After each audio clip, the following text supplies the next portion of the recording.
Son las 8:06 de la mañana, las 7:06 en las Islas Canarias. Muy buenos días a todos aquellos que se incorporan a esta hora a nuestra sintonía, la sintonía de la mañana de Federico en el radio. Soy Rosana Laviada. Reciban un cordial saludo en nombre de todo el equipo que hace posible este programa y que les va a acompañar hasta las 12 del mediodía, a partir de las 10:15, como siempre, con Isabel González, toda la crónica rosa, la actualidad también de la jornada en cuanto, pues a otras noticias. Como siempre, también muy interesantes y, pues por supuesto, muchísimo contenido que les va a mantener informado y entretenido hasta las 12 del mediodía, como les digo. Hoy va a ser un día de cielos despejados prácticamente en todo el país, algo más de nubosidad en el estrecho y también en la mayor parte de la mitad norte peninsular en alerta amarilla por nieblas matinales e intensas heladas. Yo decía que hoy es un día muy frío en Segovia, abríguense porque menos 6 grados bajo cero en Segovia ya es una temperatura respetable, pero es que me acaban de pasar un termómetro y de verdad doy fe de ello porque es que me han pasado la fotografía de Burgos menos 25 grados. Yo de verdad dudo que esto pueda ser verdad. No sé si ese coche que marca esa temperatura estaba en un garaje y estaba realmente criogenizado, pero menos 25 grados en Burgos, no sé, ya lo tengo que dudar. No es que de verdad desconfíe del oyente que me lo ha mandado, pero reconozco que menos 25 grados se me hace muy, pero que muy complicado. En Tenerife y en Las Palmas de Gran Canaria, 22 grados.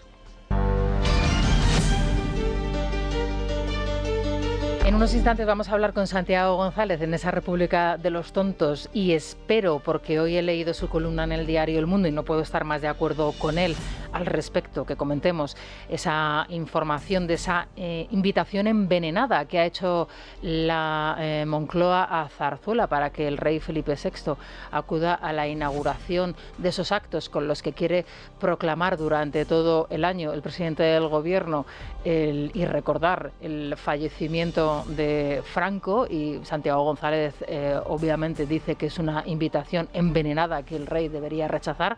Ya saben ustedes que no le queda otra porque tiene que entregar unos despachos a los embajadores que son fundamentales y cruciales para que estos puedan ejercer su trabajo, y es un acto ineludible que se va a desarrollar el mismo día, el día 8 de enero en el Palacio Real, y donde el rey no puede, lógicamente, ausentarse. Pero me gustaría comentar con Santiago en unos instantes esta información y este comentario que hace en su columna en el diario El Mundo, también con nuestros contertulios a partir de las 8:30, Luis Valcarce, Pablo Planas y Joaquín Manso.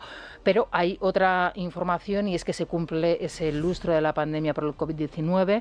Hay un informe exhaustivo que se ha desarrollado en los Estados Unidos por la Cámara de Representantes por parte de los dos partidos, los republicanos y los demócratas, con muchísima información y después de analizar muchísima documentación, más de 1 millón de folios en documentación, más de 30 entrevistas con los mayores expertos en la materia. Y las conclusiones, Daniel Muñoz, buenos días, son realmente reveladoras, ¿no? Interesantes. Sí, y muy concisa. La conclusión a la que llega es que el COVID-19 fue un virus creado en un laboratorio de Wuhan, rechaza la hipótesis, por tanto, de que se transmitiera de un animal a un humano y plantea la posibilidad de que fuese manipulado por el hombre. Más allá de analizar el origen, el informe también cuestiona las restricciones adoptadas para hacer frente a la pandemia, critica a la Organización Mundial de la Salud por ceder, dice, a la presión del Partido Comunista Chino, señala que el cierre de escuelas tuvo consecuencias devastadoras para los estudiantes y añade que el uso de mascarillas o el distanciamiento social se implantó sin una base científica clara. Sobre la campaña de vacunación generalizada, aplaude la rapidez de su desarrollo, también la distribución, pero cuestiona su imposición masiva sin valorar otras opciones. A las 8:10 de la mañana, a las 7:10 en las Islas Canarias, estamos en comunicación con Antonio Zapatero. Él es el jefe del Servicio de Medicina Interna del Hospital de Fuenlabrada, también secretario ejecutivo de Asistencia Sanitaria del Partido Popular y, como todos ustedes saben, porque le conocen y le han escuchado en este programa muchas veces, el responsable de la gestión del COVID en la Comunidad Autónoma de Madrid. Don Antonio, ¿qué tal está? Muy buenos días. Buenos días, muy bien, mejor que en Burgos, Rosana, porque has dicho. Sí. Feliz Navidad, aprovecho para felicitarle las Navidades, señor Zapatero. Doctor, ¿qué destacaría usted de este informe? ¿Qué conclusiones saca usted después de poder haber visto el informe? Pero como habéis comentado, el informe es un informe denso, son más de 500 páginas y hace relación a aspectos que son capitales, ¿no? Por ejemplo, el origen del COVID, que a mí me parece un tema importante, y luego también reconoce errores que se cometieron durante la gestión de la pandemia y hace una serie de recomendaciones. Mira, si empezamos, por ejemplo, con el origen del COVID, a mí me parece que es un tema muy interesante, porque yo ya el año pasado escribimos un artículo en la revista Clínica Española hablando del origen del COVID. Y yo creo que merece la pena hacer un recordatorio histórico, corto. Vamos a ver. El laboratorio de bioseguridad de Wuhan, se crea en el año 1956.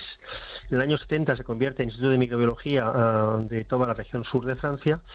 Y hay que tener en cuenta que hay un antecedente importante desde el punto de vista médico, y es que en el año 2002, en la ciudad de Guangdong, en el sur de China, se produjo la primera epidemia grave por el SARS-CoV, que tenía una mortalidad muy alta y afectó a miles de pacientes a la región sur de China.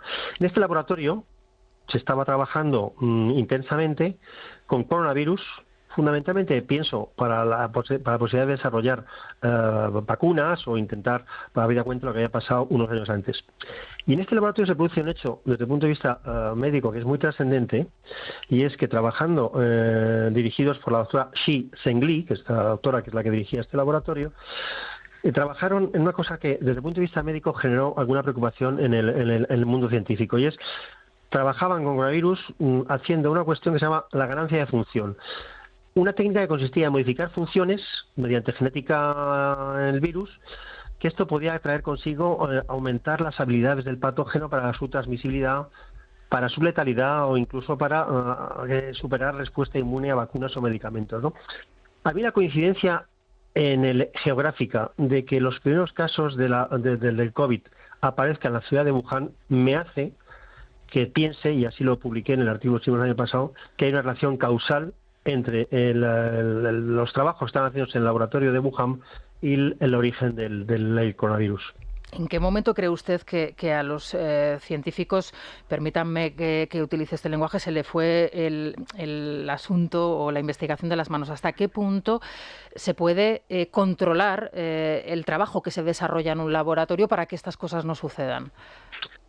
A ver, el laboratorio de Wuhan, en el año 2015, alcanza el nivel de bioseguridad nivel 4, que es el más alto existente. Si uno revisa cuáles son los mecanismos de seguridad que hay en un laboratorio de estos, en cuanto se produzca un fallo en alguno de los procedimientos de vestidos de seguridad, de puertas que no se cierren, o de cualquier fallo pequeño, porque este sea, se puede producir un escape del virus, ¿no? De esto además hay antecedentes, porque, miren, recuerden, por ejemplo, hay un virus, es el virus de Marburg, que es un virus que produce una enfermedad muy parecida al ébola, y esto ya en el año 67, en la ciudad de Marburgo, una ciudad que está en Alemania, hubo un escape de un virus en el laboratorio que estaban trabajando, y dio lugar a una serie de infectados, con resultado de muerte muchos de ellos. Y esto ha pasado también con más virus, pasó con la gripe A, ha pasado también con coronavirus, no exactamente con el SARS-CoV, pero sí que hay antecedentes de que las medidas, si hay un pequeño fallo en las medidas de seguridad que rigen un laboratorio de alta seguridad, puede escaparse el virus. Y hay un hecho, y esto es un hecho que está también publicado en las revistas médicas, y es que en los meses previos a la aparición de lo que fue el primer caso de COVID, estoy hablando del septiembre-agosto del año 19, se comunicaron 3 casos de trabajadores de este laboratorio de Wuhan que tuvieron un cuadro clínico que se pareció mucho a lo que luego vino a ser el COVID.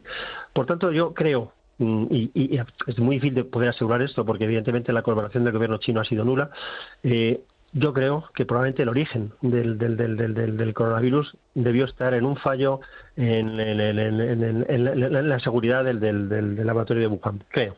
Otra de las conclusiones a las que llega este informe, y quizá es la más polémica, es lo referente a esas medidas de protección adoptadas prácticamente por la mayoría de los países, ¿no? Me estoy refiriendo al confinamiento, a las protecciones con las mascarillas, al confinamiento también y el cese de las clases en las escuelas. Dice el informe que se tomaron algunas de ellas sin ninguna base científica. ¿Está usted de acuerdo? A ver, visto ahora a posteriori, evidentemente el confinamiento que hubo en muchos países del mundo, a mí me parece que fue excesivo. Sí, es verdad que en aquella época dura de marzo, y con la intención fundamentalmente de proteger el sistema sanitario, porque estábamos como estábamos en los hospitales, era evidente que hacía falta establecer periodos de evitar que el virus se transmitiese, ¿no? Y yo creo que eso podía tener un significado a lo mejor 2 semanas o 4 semanas, pero los periodos que se establecieron fueron mucho más longevos. Probablemente, viéndolo retrospectivamente y viendo la evidencia actual, sí se puede concluir que esos periodos de clausura que se establecieron en el tiempo fueron excesivos. En cuanto a las mascarillas, las mascarillas fundamentalmente el papel que han tenido es en aquella persona que está infectada, y eso sí que hay también evidencia científica, disminuye la transmisión, la posibilidad de infectar del infectado o del que tiene la enfermedad al que no la tiene, ¿no? Así que eso parece que con una eficacia que evidentemente no es del 100%, así que yo creo en ese sentido, pero yo creo que ese papel de las medidas no farmacológicas, probablemente la mascarilla para el paciente infectado sí que supuso algún tipo de ganancia, y de eso hay publicaciones científicas que así lo respaldan. Yo creo que en ese sentido yo no comparto el hecho de que las mascarillas no variesen o no aportasen nada en el contexto de la gestión de esa crisis. Hay una cuestión muy polémica que es la relativa a las vacunas. Siempre que se habla de vacunas siempre surge la polémica, ¿no? Y en este capítulo el informe reconoce, ¿no?, la rapidez a la hora de crearlas, a la hora de ponerse manos a la obra para crear esas vacunas, pero por otro lado cuestiona la imposición, ¿no?, y esa falsa creencia de que la creación de esa inmunidad completa. ¿Cree usted que quizás se fue demasiado en el acoso, digamos, a la libertad individual, ¿no?, de la persona para imponer esa vacunación masiva? Y estoy hablando con usted, que es uno de los que, digamos, pues propició, ¿no?, que se realizasen esas grandes campañas de vacunación. Estoy pensando, por ejemplo, en el Zendal, esas riadas y riadas de personas sordas, de personas vacunándose, ¿no? A ver, Rosana, en cuanto a las vacunas, yo creo que y eso ya tenemos evidencia y está publicado. Hay un trabajo del Lancet de hace 2 años. Las vacunas han salvado millones de vidas, así que yo creo que no tiene sentido discutir la utilidad de las vacunas. Las vacunas que se crearon las vacunas, como decías tú, en un tiempo récord, y las vacunas han salvado millones de vidas. Eso está publicado. Por tanto, yo no creo que eso sea un tema discutible. En relación con lo que dices tú de la libertad individual y las cosas que se plantearon, es un tema que yo creo que supera un poco el tema científico. Pero viéndolo retrospectivamente, yo creo que en nuestro país que el porcentaje de gente que se vacunó fue tremendamente alto, y eso venían de otros países de Europa a decir que estábamos haciendo. Yo creo que transmitir esa confianza, que es un hecho que también se señala en el informe, es decir, el tipo de información que se manejaba muchas veces podía generar confusión en la población, recordar muchas cosas que pasaron en aquellos días. Yo creo que las vacunas, desde el punto de vista médico, han salvado muchas vidas, y eso para mí, como médico, me parece que es el elemento esencial. Desde el punto de vista individual, ahí ya me supera un poco el debate. Es decir, si es la obligatoriedad o todo aquello que se generó, yo creo que, insisto, desde el punto de vista médico, el resultado final, y eso está publicado, es que se salvaron millones de vidas. Por tanto, en ese sentido, sigo apoyando todo aquello que hicimos, favoreciendo que la población se vacunase. El otro día tuve ocasión, no sé si ha podido usted ver una entrevista que le realizaban en Televisión Española a Genaro Castro al doctor Cavadas, que hizo en su día unas declaraciones durante el COVID polémicas que le generaron a él además muchos problemas y muchos cuestionamientos.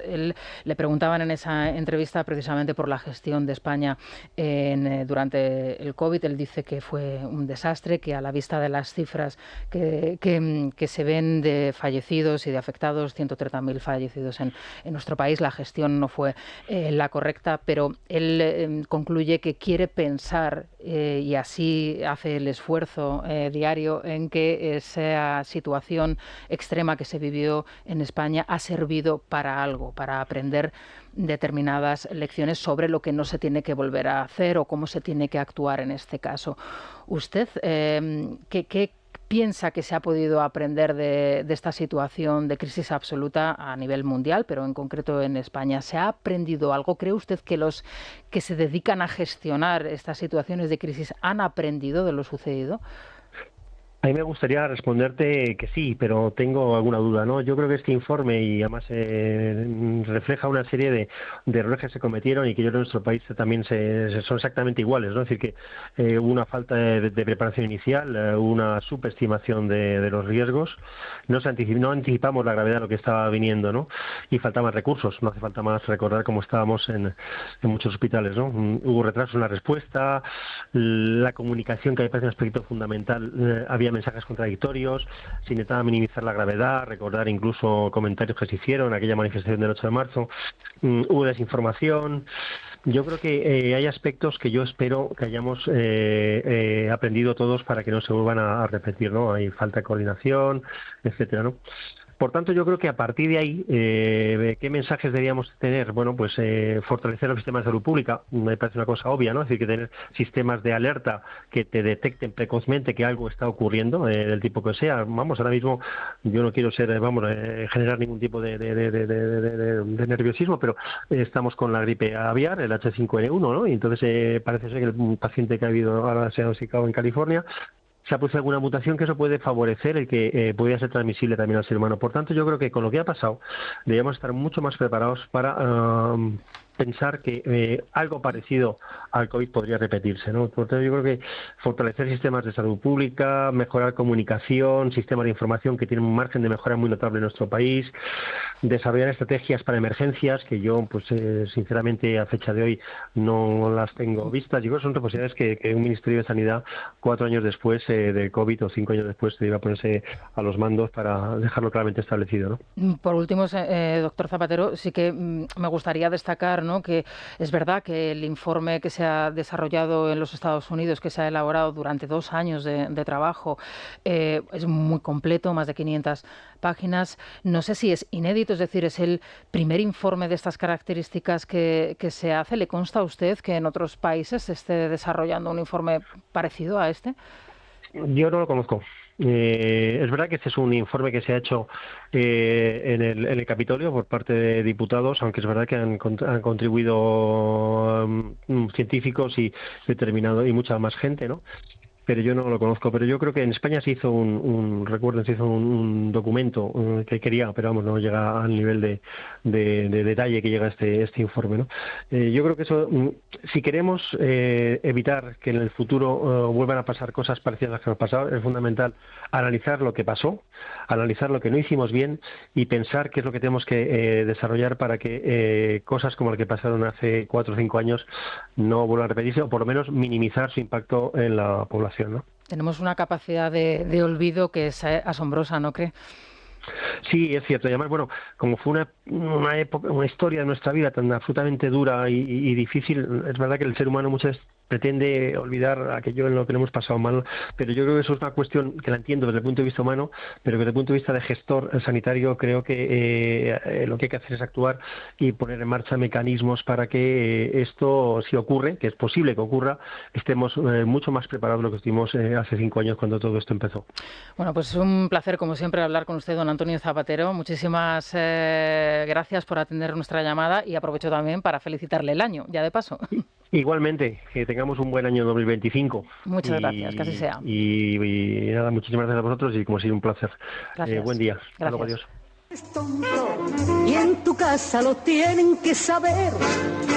Queridísimo y admirado Santiago González, ¿qué tal estás? Muy buenos días.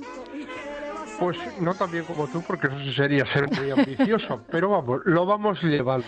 Feliz Navidad, Santiago, me alegra mucho escucharte. Lo mismo.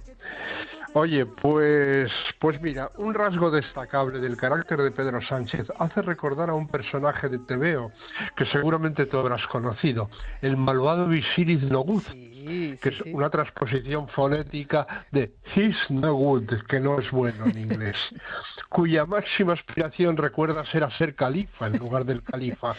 A Pedro Sánchez le pasa lo mismo con el rey. A los pocos meses de su fraudulenta moción de censura, él y su catedrática se emparejaron con los reyes para ofrecer besamanos en el Palacio Real. ¿Cómo olvidar esa escena? Hombre, hasta que un responsable de protocolo los desalojó inmediatamente, vamos. Volvió a hacerlo el 31 de octubre del año pasado en el acto solemne de jura de la Constitución por la princesa Leonor. Quiso sentarse en el asiento reservado para ella y tuvo que ser reconducido por otro funcionario de protocolo que lo desplazó más a la izquierda con un movimiento de ojos y de manos. No es para olvidar tampoco el desahogo con el que se cruzó por delante del rey para ir a saludar a un conocido en el andén de la estación de San Martín durante la inauguración de la AVE a Murcia, y ya que entró antes que el rey al tren. También le ha dado algún plantón.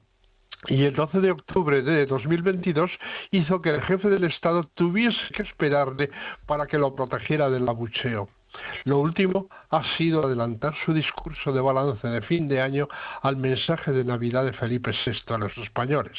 Bueno, en realidad ha sido lo penúltimo. Un lector de ABC, Santiago Iglesias Larat, daba cuenta ayer en las cartas al director de otra superchería. En el Museo de Cera de Madrid hay una galería de jefes de Estado que han sido mayormente los reyes y los presidentes de las dos repúblicas.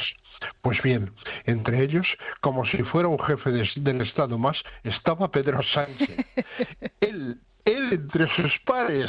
Este hombre, o quien ha tomado la decisión de colocar ahí su imagen, no está bien de la cabeza, aunque quizá el asunto tenga una segunda lectura correcta. No tenemos un presidente del gobierno, es solo un muñeco de cera. Bueno, podría ser, sí, es una teoría. Sí, te la compro, me parece buena, sí. Sí. Cuenta Pablo Planas que TV3 dio noticia de que se celebraba el día de Navidad el 91 aniversario del fusilamiento de Francesc Macià. En realidad murió de apendicitis, aunque el resultado práctico fuera el mismo. No es la primera vez que fusilan a Macià. En 2021 lo hizo el Ayuntamiento de Barcelona en Twitter.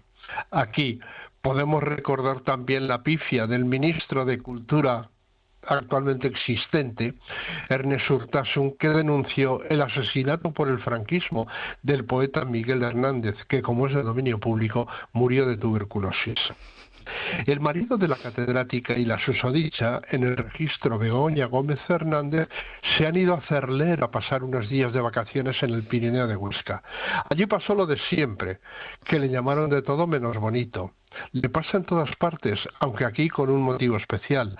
Cerler es un pueblo pequeño con un solo hotel y una taberna, y que la augusta pareja se haya privatizado los dos no ha acabado de sentar bien a los lugareños.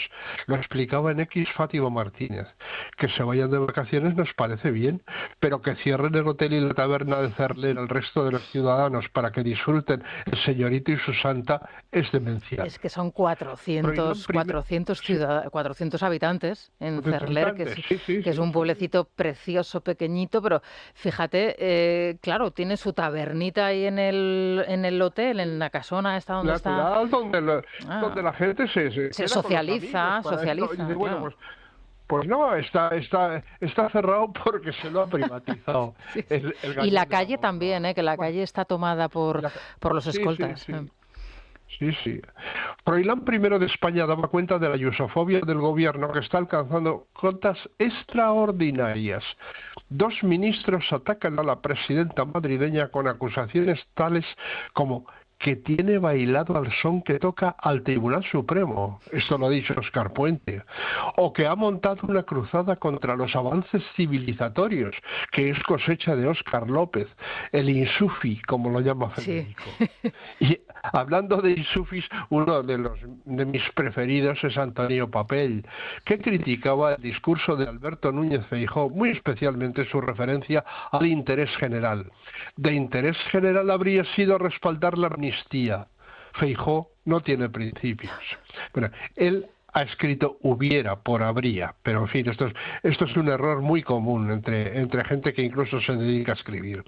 La hemeroteca, implacable, nos traía un tuit de Papel de 2021 en el que decía: no deberían insistir tanto los soberanistas en la amnistía, institución poco acreditada que no cabe en el ordenamiento español y que solo es relativamente útil en las transiciones entre dictadura y democracia. No hay modo en democracia de extinguir la acción acción judicial. Bendita hemeroteca, bendita hemeroteca. ¿Quién nos ha oído y quién nos oye? ¡Qué barbaridad! Sí, sí. Bueno, Toro Sentado hacía un balance en plan, hasta aquí llegó la corrupción en 2024. 5 fiscales implicados, incluido el fiscal general del Estado, en una operación de Estado para hacer la guerra sucia a la oposición. Nunca antes, desde la Junta de Andalucía con los ERES o el Ministerio del Interior con los GAL, había estado una institución tan hasta el cuello de corrupción. Por lo que sea, siempre con el PSOE en el gobierno. Todo lo que toca acaba podrido hasta el tuétano. Bueno, y últimamente me sale mucho en esta república José Vico, que nos daba una última demostración de lo que da de sí el genio de la raza. Y escribía, en Alemania podrá subir la extrema derecha en las elecciones, pero el pueblo lo tiene muy claro. Allí derrocaron al dictador. ¿Cómo? Mande el pueblo alemán al mando del general Montgomery. Maravillas de la ignorancia sumada a la falta de razonamiento. Desde luego, desde luego. Oye, Santiago, que no quería dejar de comentar tu columna hoy en el diario El Mundo al respecto de esa invitación trampa, como dices, a Felipe VI por parte de Sánchez. ¿Cómo crees tú que debería despachar Zarzuela esta invitación trampa? Claro, es que yo he sentido una pequeña frustración al leer algo que por otra parte es verdad, no va a poder asistir a los actos inaugurales de este año portentoso porque tiene que recibir a los embajadores que le presentan las cartas credenciales.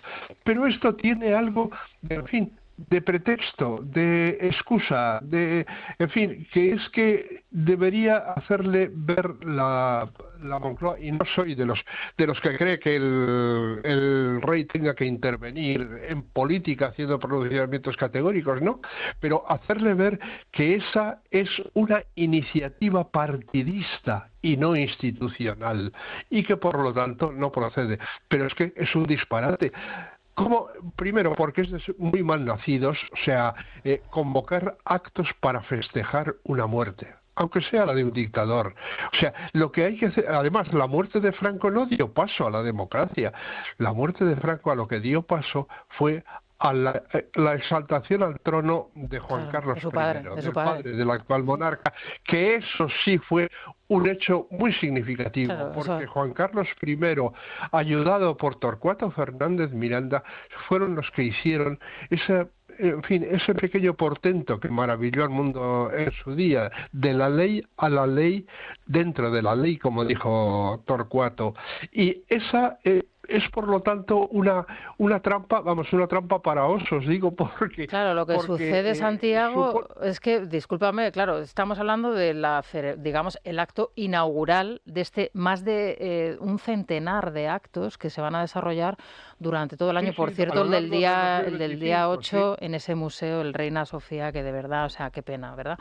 Pero claro, es que ¿tú crees que conociendo a Sánchez, conociendo al presidente del gobierno, no le va a volver a invitar a otro acto? Ah, sí, por supuesto. Claro, Por eso, o sea, lo de los embajadores me suena a excusa. No le va a librar de eso, porque es una trampa de la que debe sentirse muy orgulloso el gañán de la Moncloa. Es decir, haga lo que haga el rey, lo pone en cuestión a él mismo, por decir que sí o por decir que no. Hay una frase que escribió, no me acuerdo en qué artículo, mi querido Pedro Corral, en el que decía que a nadie le interesa más que haya dos Españas que a los que no quieren que haya ninguna. Y esta es la verdadera madre del cordero, este es el quid de la cuestión, porque Sánchez ha resucitado a las dos Españas y pone en medio de las dos al rey para que sea apedreado por ambas. O sea, esto es una cosa verdaderamente extraordinaria, porque además, lo que pasa es que él no ha calibrado que estos 100 actos se le van a caer encima, porque él lo ha hecho porque no tenía otro remedio. Si hubiera tratado de festejar la transición o cualquiera de sus actos fundamentales, la la subida al trono de Juan Carlos I, la amnistía, Aquella amnistía. aquella amnistía, sí, la Constitución de 1978 y antes, en 1977, las primeras elecciones democráticas, eso no se lo habían tolerado sus socios, que lo único que les une, a los que lo único que les une entre ellos y con este presidente del gobierno es el odio. Es el odio a nosotros, a los de enfrente, que fue, yo creo que siempre he sostenido que Zapatero fue el primer culpable de todo esto.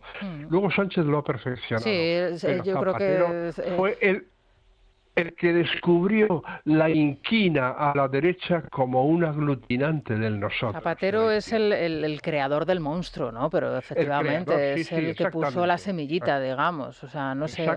Hay una pregunta que se hace mucho, ¿no? Bueno, muchísimos intelectuales, opinadores, columnistas, llamémosle como queramos, ¿no? Pero ¿quién es peor, Zapatero o Sánchez? Y la mayoría de la gente, sin dudarlo, dice Sánchez, ¿no? Porque es, digamos, la criatura perfeccionada, ¿no? Es como, digamos, Zapatero era el prototipo y Sánchez es la criatura perfeccionada, ¿no?